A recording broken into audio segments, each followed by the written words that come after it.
НАТО хибриден клинички центар би можел да добие штип, предлага денеска претседателката Гордана Силјановска-Давкова, која денес беше на обележувањето на 33 години арама, кој се одржа во касарната Јане Сандански.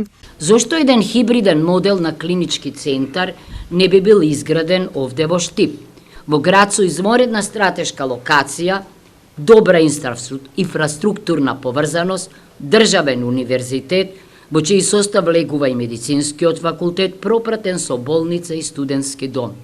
Чинам дека вакви инвестиции би придонеле за обнова, заживување и препород на запустената, иселена и раселена Источна Македонија.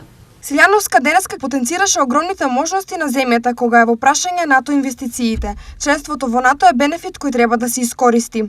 Или, зошто да не иницираме изградба на НАТО центар за обука на обучувачи на армискиот полигон Криволот, еден од најдобрите полигони во Европа, барем така велат војните експерти.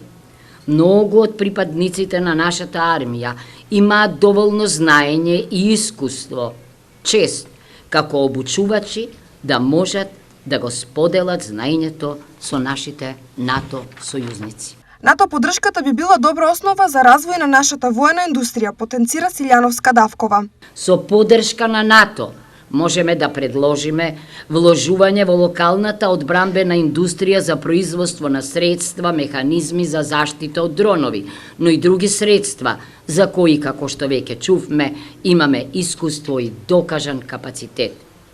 Ова се само некои од повеќето начини на кои што, вложувајќи во самоодржливоста, ќе ја заштитиме нашата транспортна и критична инфраструктура, ќе ја намалиме ранливоста на нашите системи и институции, ќе го зголемиме уделот и влогот во истражувањето, развојот и иновациите, со што ќе го подготвиме општеството да биде поотпорно на кризи, особено во ера на постојани хибридни закани.